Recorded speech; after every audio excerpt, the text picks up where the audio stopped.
So many people, they dream of moving to a new country. They picture these amazing streets, exciting adventures. But what if the single biggest challenge isn't like packing your bags or even finding your way around a new city? What if it's something much more subtle, that feeling of truly belonging, Hmm. of actually feeling at home? Welcome to Daily English Practice. Listen and speak. Today we're doing a deep dive into English for moving to a new country. And look, this isn't just about the practical stuff, right? It's really about peeling back the layers, understanding totally new systems, figuring out these unfamiliar cultural landscapes, and maybe most importantly, building those genuine connections that make a foreign place finally feel like, well, like home. Yeah, and to help us navigate all that, we've pulled together some really interesting sources. We've got these comprehensive profiles of international healthcare systems, really detailed stuff. We're also diving into some very real, very candid experiences from expats about making friends abroad, found on a popular Reddit thread, actually, so unfiltered views there. And crucially, we're equipping you with the language tools you need, pulling practical English phrases from spoken English and dialogues. Right. So our mission today is to give you a bit of a shortcut, really, to help you get informed quickly. We're going to dig into some surprising facts, give you some actionable language tips, basically help you navigate life in a new country more efficiently, more confidently, and turn those potential roadblocks into just steps along the way. Okay, so let's start unpacking this. One of the most critical things, and honestly, often one of the most complex when you move abroad, getting your head around a new country's healthcare system. It's way more than just finding a local doctor, isn't it? It's grappling with a whole different administrative and financial world. Absolutely. And what's really fascinating, I think, is just how fundamentally different the approaches are across the globe. The big surprise for anyone moving might be that universal healthcare isn't just one thing. It's actually a whole spectrum of models, and each one demands something different from you, the expat, financially and administratively. Understanding these basic models is probably more crucial initially than memorizing specific country names. Okay, so break that down for us. How do countries actually do universal coverage? Well, first, you've got your tax-funded systems, sometimes called the beverage model. Think places like Norway with its national insurance scheme or Italy with its national health service. Here, healthcare is mainly paid for through general taxes. And for the services that are covered, care is typically free when you use it. So for you as an expat, that usually means you get coverage automatically once you're a resident and often minimal direct costs for, the basic stuff. Right, so it's sort of built into the tax system, almost like a public utility. Exactly, that's a good way to put it. Then you have mandatory social health insurance systems, often called the Bismarck model. Germany is a classic example. There's something like 88% of people are covered by these 109 competing nonprofit sickness funds. Japan's statutory health insurance system is similar. Enrollment is mandatory, usually tied to your job or where you live. And the funding, it's a mix: employer contributions, employee contributions, often topped up with government money. So for you, this means you have to actively sign up for a fund or plan, and money comes out of your paycheck. Okay, that definitely sounds like it needs a more active choice and a direct financial bit from you, even if it's required. What Right. about countries that kind of mix things up? Yeah, there are mixed financing models too. Singapore is a really interesting case with its three M's. They have MediShield Life for universal basic insurance, MediSave, which is like a compulsory personal savings account just for healthcare, and MediFund as a government safety net for those with low incomes. This kind of blend means you might be contributing through taxes and individual savings or insurance premiums. It's a different structure again. Wow. Okay, so even when they say universal coverage, how it works on the ground for you as an individual can vary wildly. But then there's the whole role of private insurance. I mean, in the U.S., it's king, right? Covering maybe two-thirds of people, often through work. Then you've got Medicare, Medicaid for certain groups, and still a lot of people uninsured. But in countries that do have universal coverage, private insurance works differently, doesn't it? That's a really key point. In many of those countries, private insurance is usually complementary or supplementary. It's not really there to replace the public system, but more to add to it. So it might cover things the universal plan doesn't, maybe vision or dental in Canada and the Netherlands, or perhaps alternative medicine in the Netherlands. Or sometimes it's about faster access to specialists or getting a private room in the hospital like you might see in New Zealand, Switzerland, or Sweden. Ah, okay. So it's more about extras, convenience, maybe faster service, not necessarily basic access for most people. Generally, yes, though there are twists. Germany, for instance, has this unique thing where high-income earners can actually opt out of the public system entirely and go for fully private insurance instead. But then you look at Italy, their national system doesn't let you opt out at all. Or India, where, well, private insurance isn't super common, partly because government facilities have real shortages. So many people end up paying out of pocket for private care, even though there is a public system. The main takeaway is just how much the role of private insurance depends on that country's main healthcare setup. Okay, this is where it gets really interesting and maybe a bit scary for someone planning a move. What does all this mean for your wallet? Day to day, you hear these terms thrown around: co-payments, co-insurance, deductibles. How do they actually work in different places? What do they mean for your bank account? Yeah, patient costs can definitely vary a lot. Even in universal systems, it's pretty common for you to pay something directly. Let's quickly define those terms because they can be confusing. A co-payment, that's a fixed amount you pay each time you get a specific service, like seeing a doctor or getting a prescription filled. Simple enough. Co-insurance is a percentage of the cost. So if you have 20% coinsurance for a hospital stay, you pay 20% of the approved bill, and your insurance pays the other 80%.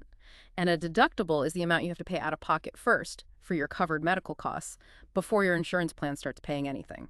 Got it. So how do these actually play out in practice? Could you give some examples? Sure. So in Japan, you might be looking at 30% coinsurance for most things. In Switzerland, there are deductibles. The minimum is around 300 Swiss francs for adults, plus a 10% coinsurance on costs above that, up to an annual cap, which is about 700 francs a year for adults. Singapore's MediShield Life involves paying premiums, meeting a deductible, and paying coinsurance. Australia often uses copayments, especially for prescription drugs you get outside the hospital. Italy has copayments for seeing specialists and some outpatient drugs, but seeing your main doctor or staying in the hospital is generally free. Then you have places like Norway, Denmark, the UK, where for public services, care is typically free right when you use it. But if you choose private services, you'll pay. Okay, so costs vary, but it sounds like many countries also have safety nets built in, right, to stop people from facing like crippling bills. Absolutely. That's a really important feature. Many systems have ways to protect you from truly catastrophic costs.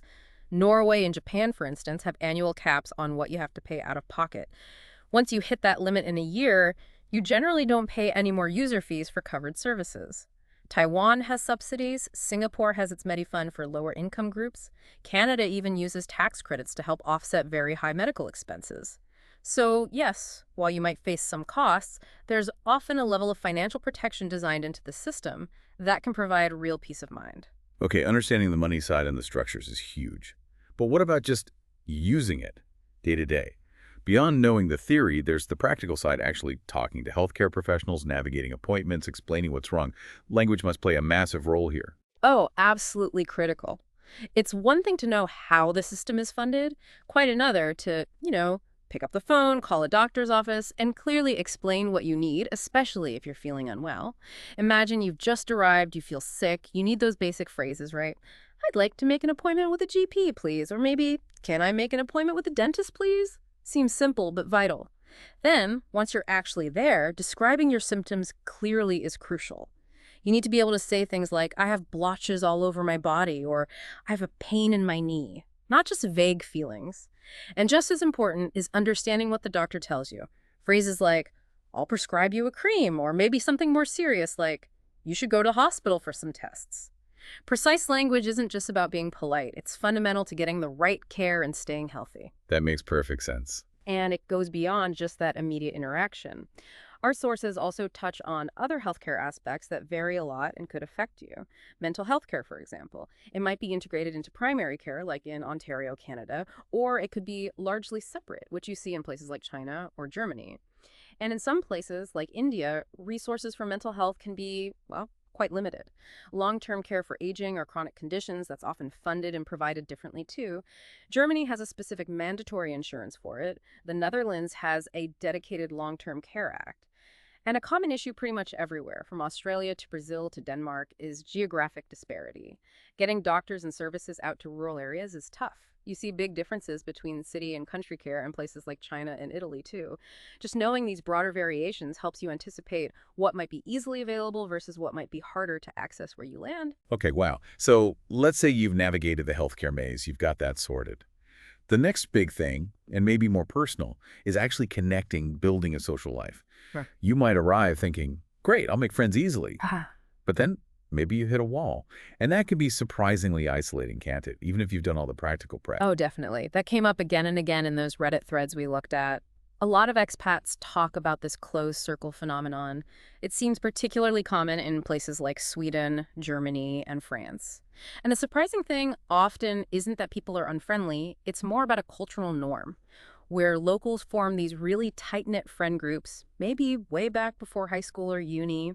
And those groups are just hard to break into. You can be friendly with people, but getting truly close can take a very long time and a lot of effort. Right? So it's less about whether they like you personally and more about navigating this pre-existing social structure. Yeah. What does that mean for someone trying to make connections? Exactly. It means you probably can't just rely on the social strategies that worked back home.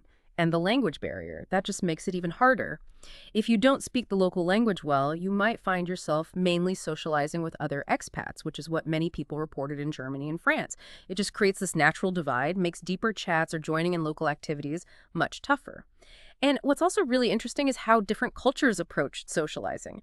Americans or Brits might head to a bar or club specifically hoping to meet new people, right? But the sources suggest that in places like Germany and Sweden, people often go out with their established friend group, and they aren't necessarily looking to add strangers to it in that setting. You could be in Berlin on a Friday night, all ready to mingle, but find everyone's already in their own little bubble. Instead, Germans, for example, often suggest making friends through shared activities, joining a Verein that's like a club or association for a hobby, sport, whatever. One person shared a story about trying bars for months with zero luck, then finding real connections after joining a local hiking club regularly. So it wasn't about being more outgoing, it was about finding the right cultural context. That really drives home how you might need a completely different mindset. It sounds like you need to be more strategic, maybe, rather than just hoping friendships happen by chance. And it seems like the expat community itself often becomes a real, well, a lifeline. Absolutely. The Reddit threads really emphasize that. Strong expat communities can be an easier way to connect because, well, as one person put it pretty bluntly, everyone is equally lonely and desperate for friends. That shared experience, that vulnerability, it creates a bond pretty quickly and offers a built-in support network. Of course, things like your age or personality matter too. Being younger or naturally more extroverted might help. But one key strategy that kept coming up was you have to put yourself out there. Mhm. And also, be a host. Don't just wait to be invited. Initiate things yourself. Don't wait for others to make the plans. Right, so less waiting for an invitation, more taking the initiative. That makes sense. So how does language fit into this? How does English help you be proactive when you're trying to build that social life from zero? Well, this is exactly where that spoken English and dialogues resource becomes so practical. These aren't just vocabulary lists. They're your actual tools for starting, keeping, and deepening social interactions in a way that feels natural. Like just starting a conversation. Mastering how to make small talk is surprisingly important. Simple things like, nice day, isn't it? Or it looks like it's gonna snow. They might seem trivial, but they open the door. Small talk isn't just filler. It's like a social lubricant, signaling you're open and friendly. Yeah, the entry point. Exactly. Then, once you've broken the ice, knowing how to make an invitation is the next crucial step if you want to move beyond just a casual chat. You need those phrases. Would you like to come over for dinner tonight? Or would you like to go to the cinema tonight? These are literally the building blocks for creating a social life, right? Turning a quick chat into something more. And beyond just starting things, there's all the etiquette involved. The resource covers greetings, thanking people, apologizing, even things like offering guests food or drink, or thanking your host. It seems like these aren't just formalities. They're about showing respect and warmth, especially across cultures. They show you get it, which must help build trust and friendship. Definitely. And it really spreads across all parts of daily life, showing how practical language skills are the foundation for settling in. The book also has dialogues for everyday things like how to get around by bus and metro, how to book an excursion, even how to bargain in some situations. Plus, those crucial phrases for more serious stuff like how to make a doctor's appointment, which we talked about, but also how to rent a flat, and critically, how to report an emergency. It all just highlights how being confident in your English communication doesn't just make life more comfortable, it makes you more independent and cuts down on a huge amount of potential stress. So wrapping up this deep dive, it really feels like moving to a new country is this incredibly complex journey. It demands the practical prep, like really digging into healthcare systems and their costs. But just as much, it requires this uh, intentional, proactive effort towards fitting in socially and getting comfortable with the language. It's about being ready for the challenges you expect, but also those surprising cultural differences that really shape your day-to-day. Yeah, ultimately, what the sources suggest is that having that solid knowledge of the local systems, the cultural nuances, and combining it with strong practical language skills is what really empowers you. It lets you truly thrive and feel at home, not just, survive. It's about building a genuinely rich and fulfilling life there, not just existing in a new place. So maybe a final thought for everyone listening. As you think about moving, or maybe you're already living abroad, what part of daily life, maybe something beyond healthcare, making friends, do you think will be the most surprisingly different or challenging? And how might language be key to navigating that particular thing?